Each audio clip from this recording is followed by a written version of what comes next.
Bonjour à tous, bienvenue dans Business Models, émission qui vous donne envie d'entreprendre sur Télésud. Alors entreprendre, on en parle souvent du côté paillettes, du côté réussite, grosse levée de fonds ou autre, mais il y a un revers à la médaille. Quand un entrepreneur tire trop sur l'élastique, celui-ci peut arriver à céder. Et c'est ce sujet qui n'est pas facile à aborder, mais qu'on va essayer de traiter aujourd'hui ensemble avec un invité qui a accepté de se confier. Nicolas, bonjour. Bonjour. On va revenir sur votre parcours qui est emblématique à plein d'égards et qui est très courageux parce qu'en effet, vous avez vécu les hauts et les bas de cette aventure entrepreneuriale qui est loin d'être finie. Vous allez nous raconter comment vous envisagez la suite, mais je trouve que c'est un sujet intime, pas facile à expliquer, mais vous avez décidé de vous livrer parce que ça peut servir justement à tous ceux qui veulent entreprendre de se dire que parfois il peut y avoir des sorties de route au sens propre. On revient sur votre parcours, peut-être de façon chronologique. Vous commencez comment cette vie entrepreneuriale ? Et en fait, elle a commencé. J'ai toujours été dans l'univers de l'Internet, en commençant chez Accor, en lançant accorhotel.com, et puis ensuite en basculant chez Lagardère et en sortant, faisant un MBO, comme on dit. Management Buyout. Donc vous avez racheté une société filiale qui s'appelait Selfish, et qui était dans les contenus pour mobile, que j'ai racheté en LBO derrière, et qu'on a transformé en acteur du mobile, en acteur de l'OTT. Là, on est dans les années quoi? Selfish, c'est la première bulle Internet, c'est l'année 2000. C'est la fin des années, autour de 2010 à peu près, 2005-2010. Ah oui. Voilà. Et puis après l'OTT, à partir des années 2016-2017. Donc aujourd'hui, la mission d'Alchimie, c'est d'aider les talents, les médias à lancer leur propre service de vidéo à la demande, c'est-à-dire leur propre Netflix, leur propre SVOD. C'est ça, OTT. C'est over the top. Donc les chaînes sur lesquelles on peut accéder via la connexion Internet de son téléviseur. C'est en fait Netflix. C'est maintenant le premier confinement a rendu assez clair l'utilisation de ces plateformes auxquelles on peut avoir accès à travers une box, à travers Internet, à travers satellite connecté. Et donc donne du coup un formidable offre de vidéos et de télévision qu'on n'avait pas auparavant, quoi.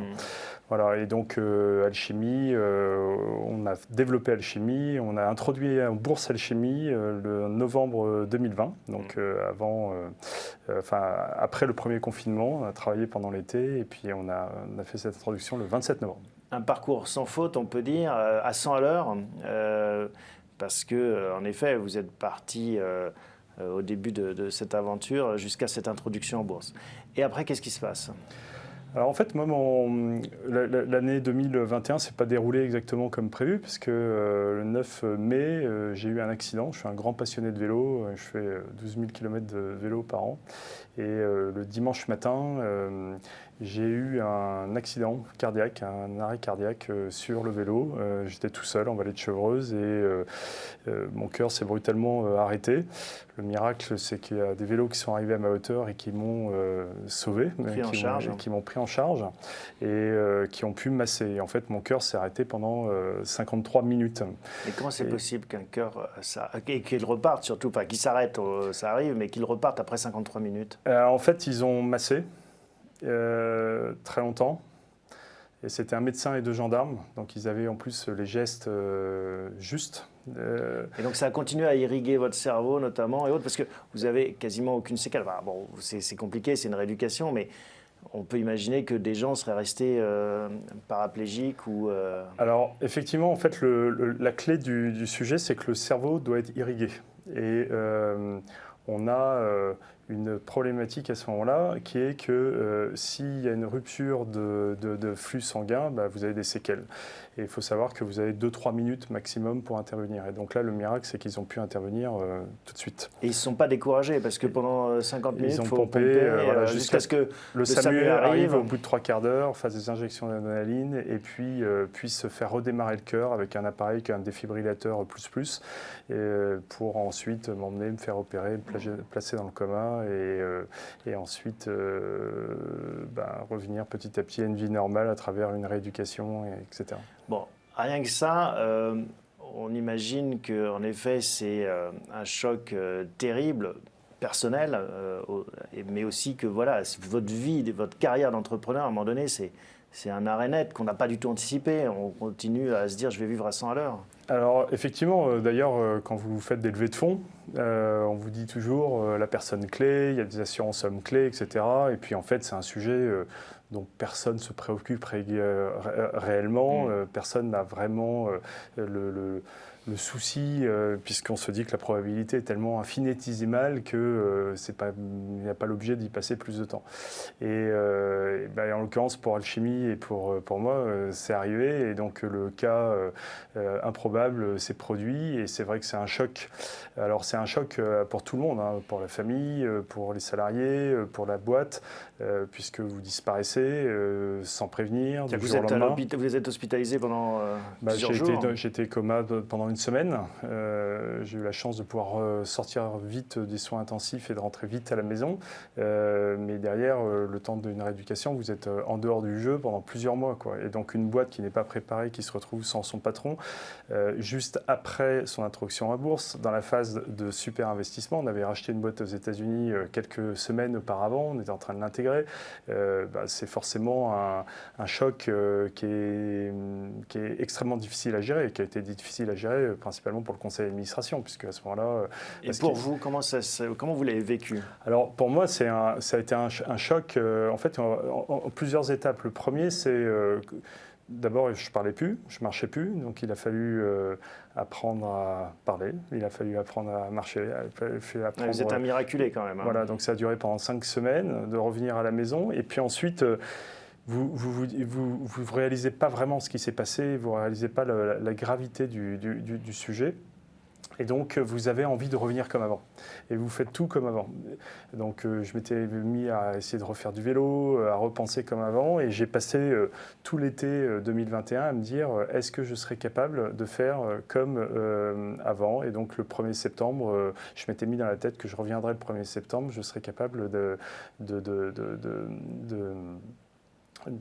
d'afficher un Nicolas Dueb comme avant. C'était combien de temps après l'accident? C'était 3 mois et demi, 4 mois après. Et donc vous revenez au bureau le 1er septembre? Et je reviens au bureau le 1er septembre. Et puis là, un mois qui se passe relativement bien avant d'être rattrapé par en fait, finalement la fatigue, parce qu'on peut dompter le corps éventuellement, mais on ne peut pas vraiment dompter l'esprit. Et puis finalement, la fatigue, quand elle est là, on peut...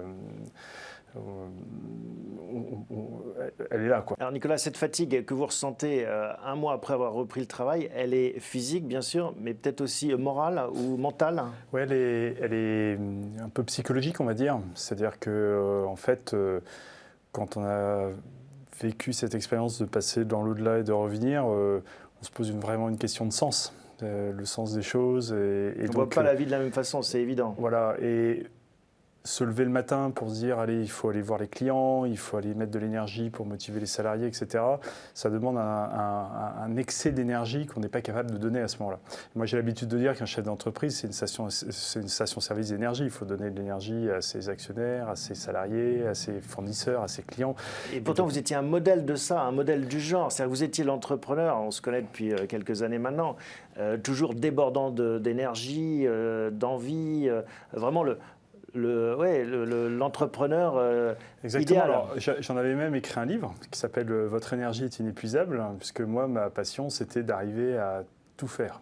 Donc être à la fois un entrepreneur, mais également un époux, un père de famille, être engagé dans les sujets associatifs comme je suis vice-président de Croissance Plus, également dans plein d'autres aussi causes. Et ce qui était passionnant, c'était de bouger tous les petits curseurs en même temps et d'arriver à pousser quelque part la performance toujours plus loin. Repousser les limites. Voilà. Et là, on s'aperçoit qu'à un moment donné, le corps quand même dit stop, que 12 000 km de vélo par an, ça amène une certaine fatigue. Je pense que le confinement aussi a généré une certaine fatigue. Et cette fatigue, eh bien, le corps dit stop. Et finalement, tous les mantras un peu de management qui disent qu'on peut toujours aller plus loin, que sky is the limit, quand il y a une volonté, il y a un chemin, finalement, il y a quand même des limites. Et le vrai exercice, c'est que chacun doit quand même sentir un petit peu ses limites et pas être complètement agnostique par rapport au fait qu'on ne peut pas tout faire, quoi.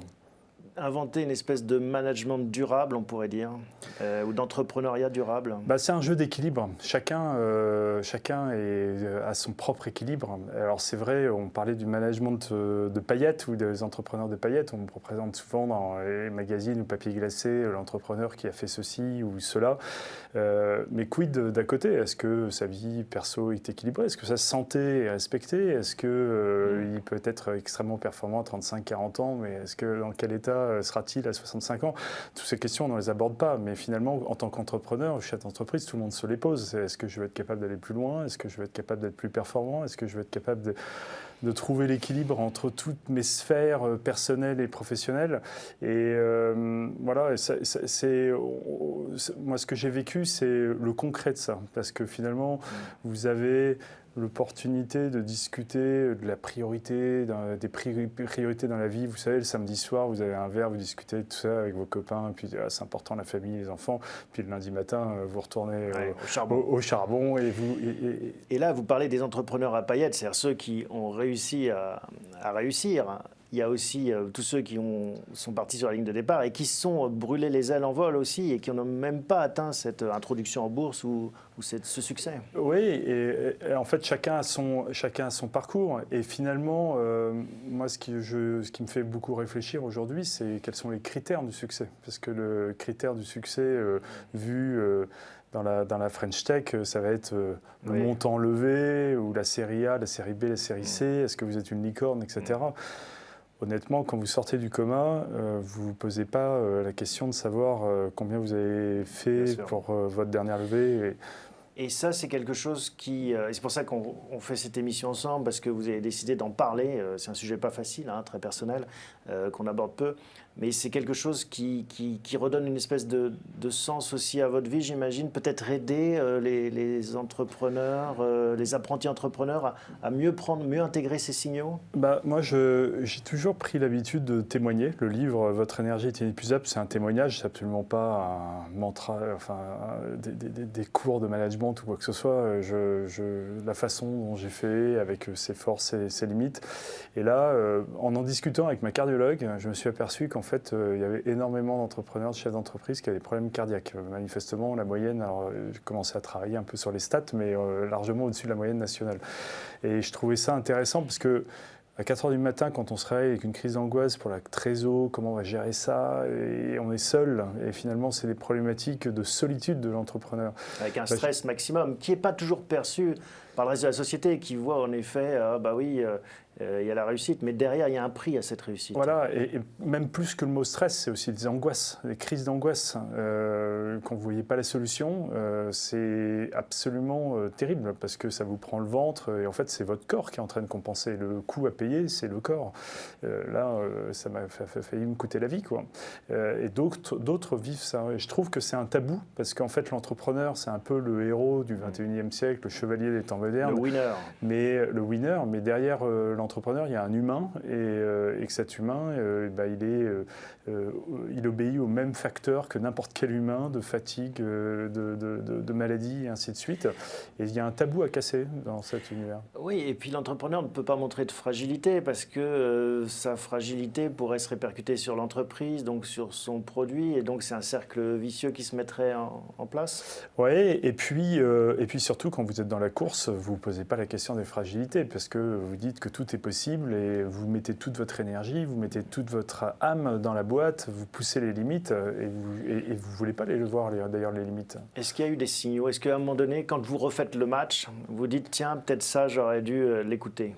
Alors, en fait, j'ai perdu la mémoire, et donc j'ai quand même repris tous mes emails sur les semaines qui précédaient, et j'ai vu à quel point...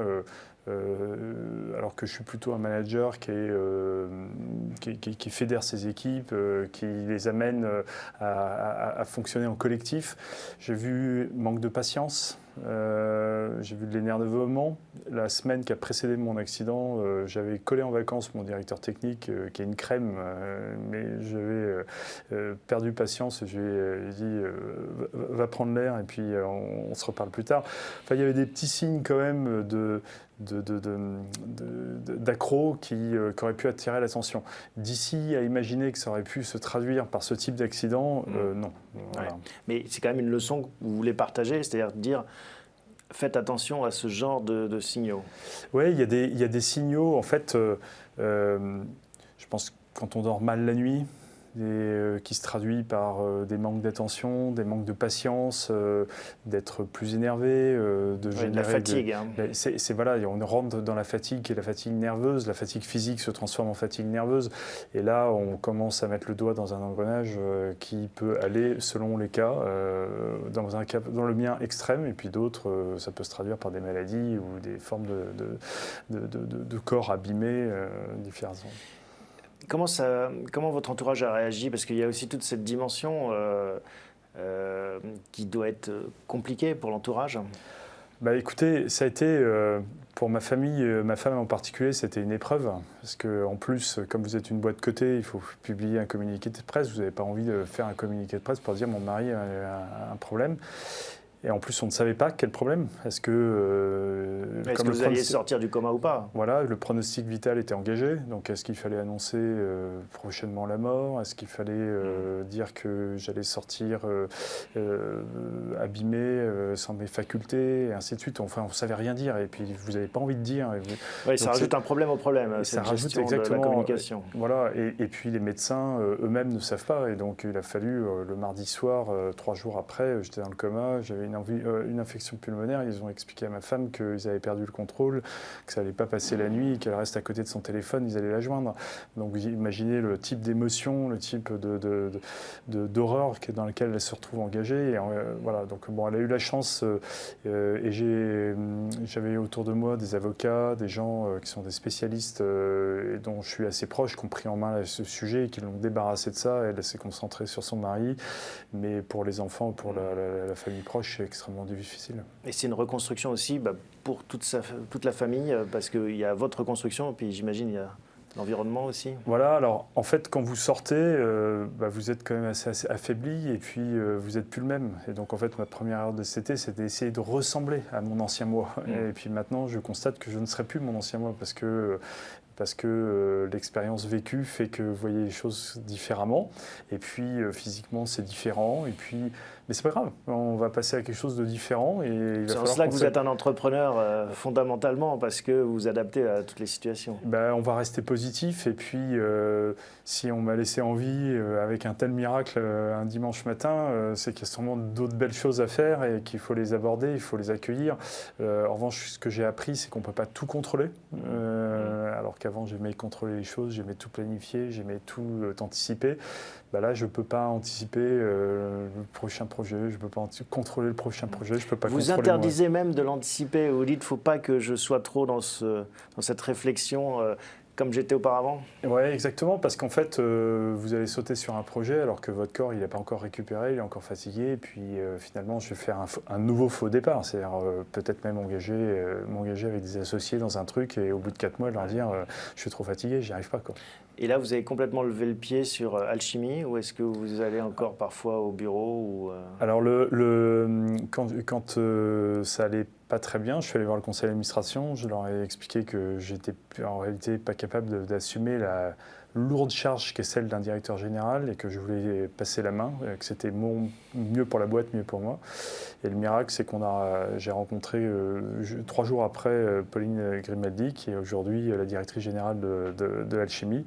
Moi-même, je reste président du conseil d'administration, mais non exécutif, donc c'est quand même avec un pincement au cœur et une grande émotion que vous donnez votre bureau, vous donnez toutes vos affaires et vous transmettez la boîte que vous avez fondée. Mais vous, au quotidien, c'est combien sur une semaine, vous y passez quel pourcentage? C'est des heures, parce que je l'ai essayé de lui passer tout l'historique, de lui passer un certain nombre des relations, de l'accompagner. Et puis, c'est une femme que je pense être capable d'emmener ce projet assez loin. Donc, je suis là derrière, mais quelque part, vous n'êtes plus le capitaine. Ouais. Vous n'êtes plus celui qui va dans les tranchées avec les uns et les autres. C'est la roue à tourner, là.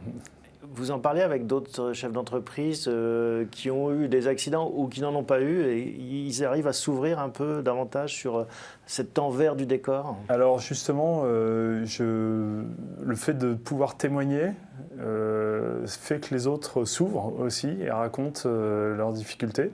Alors elles ne sont pas nécessairement que pour eux. En fait, on vous apercevez qu'il y a un enfant qui souffre, qui est malade, que leur femme a eu un cancer et que finalement, dans toutes ces phases difficiles de l'entrepreneuriat, parce que vous savez, Thomas comme moi, que c'est quand même pas rose tous les jours, et qu'à des moments donnés, c'est très difficile, ils ont ça en plus à gérer et qui ne veulent pas en parler. Mais le problème de l'entrepreneur, c'est que un peu, plus c'est dur, plus c'est bon, un peu en plus quand vous êtes sportif. Ouais. Et puis finalement, vous êtes tellement dans un logiciel où quand il y a une difficulté, vous cherchez une solution, que finalement les difficultés s'accumulent et elles sont finalement normales. Donc on va essayer de trouver une solution, mais le sac à dos, il s'alourdit et au bout d'un moment, c'est lourd. Et ça, on n'enseigne pas finalement ça dans les écoles de commerce, ni même dans les livres de management. Finalement, être peut-être plus indulgent avec soi-même ou accepter davantage une part d'échec. Comment est-ce qu'on pourrait avoir des soupapes? J'ai fait des interventions, par exemple à l'ESCP ou à Dauphine, sur votre énergie inépuisable dans des cours de stratégie. Parce que vous apprenez à faire des business plans, vous apprenez des modèles économiques, vous apprenez à développer tout un plan, mais à aucun moment vous enseigne et vous avez l'énergie pour les mettre tout ça en œuvre. Parce que quand c'est un projet d'un mois, limite, pourquoi pas, mais quand c'est des projets de LBO, vous partez sur 2-3 ans. C'est un marathon de sprint. Si vous êtes un marathon de sprint, si vous êtes un sportif de haut niveau, et donc comment vous allez le gérer? Et puis, est-ce que vous avez envie de mettre cette énergie, parce qu'intellectuellement, le modèle il est passionnant, mais est-ce que vous avez envie de mettre cette énergie physique au service de ce projet? Est-ce que vous êtes bien conscient qu'il va falloir y passer des nuits, y passer des week-ends, voire y passer des courtes nuits parce que vous vous réveillerez avec vos angoisses et que vous n'avez pas votre solution? Est-ce que vous avez envie de ça? Est-ce que vous avez planifié ça? Et un peu comme un sportif en se disant oui, j'ai envie, mais d'ailleurs comment je m'y prends, comment je vais avoir une vie saine d'un point de vue corporel en faisant du sport, en m'alimentant correctement, en n'étant pas en train de sortir tous les soirs. Donc comment je garde mon équilibre? Et ces points, d'ailleurs tous ces étudiants, ça les a passionnés parce que finalement quand on a 22, 23 ans, on ne se pose pas la question, on est capable de sortir toute la nuit et dormir 3 heures et puis d'être en cours le lendemain. Mais très rapidement, on voit que le corps réagit de moins en moins bien et que ça devient un vrai sujet, quoi. Équilibre, c'est peut-être le mot-clé aussi, trouver le c'est un jeu d'équilibre et on peut pas faire que bosser, on ne peut pas être que dans sa famille. Enfin, donc d'ailleurs dans le livre, il y a un jeu de marguerite où on combine un peu toutes les sphères perso et c'est un exercice un peu d'introspection que chacun doit arriver à faire, quoi. Comment vous voyez la suite, Nicolas? Positivement, d'abord, moi je suis très content d'être en vie, parce que quand même, après avoir été mort 53 minutes... Exactement, déjà, c'est une belle réussite. Voilà, comme me dit ma femme, mais tu sais, je ne sais pas ce que tu feras après, mais tu es là, et pour nous, ça veut dire beaucoup, parce qu'on s'est vu quand même pendant plusieurs jours sans toi, et donc déjà, de la rendre heureuse par ça, et d'avoir son sourire, moi, ça me fait beaucoup de bien. Et puis après, je crois aux rencontres, justement, en témoignant de c'est pour ça que j'accepte de parler de tout ça, parce qu'en étant sincère, on rencontre d'autres gens qui du coup se livrent dans leur sincérité, et puis je crois à des belles rencontres, et à un moment donné, il y aura des projets qui vont émerger, et je les accueillerai, voilà. Aux rencontres, et puis aussi peut-être au sens, finalement, qu'on vous a donné. On m'a laissé en vie, c'est ce que vous dites. C'est peut-être pour faire quelque chose, en effet. Voilà, alors après, ça devient un peu spirituel. Y a-t-il une mission? Mais pourquoi pas? Mais pourquoi pas? Y a-t-il une mission? Mais c'est vrai que la probabilité de rester en vie avec ce qui m'est arrivé, autant jouer à l'euro-million, vous avez plus de chances de gagner. Donc quelque part, c'était pas mon heure. Donc il fallait rester en vie et puis vous en sortir relativement bien. Alors sans séquelles.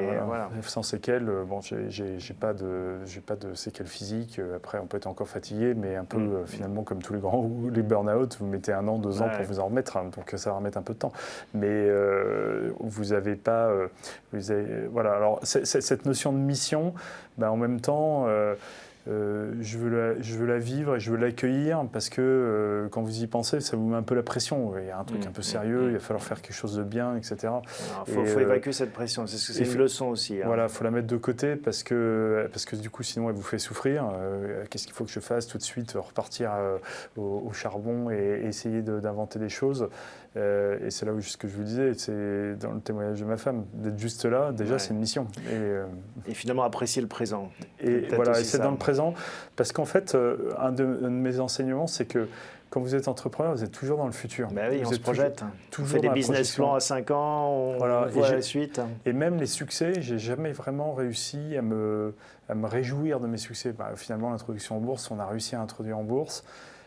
J'étais déjà dans le coup d'après de la boîte qu'on voulait racheter, etc. Et finalement, cet instant présent où vous êtes vraiment avec les vôtres, vous êtes vraiment en train de jouir du plaisir que vous avez à ce moment-là, pour moi, c'est un exercice nouveau.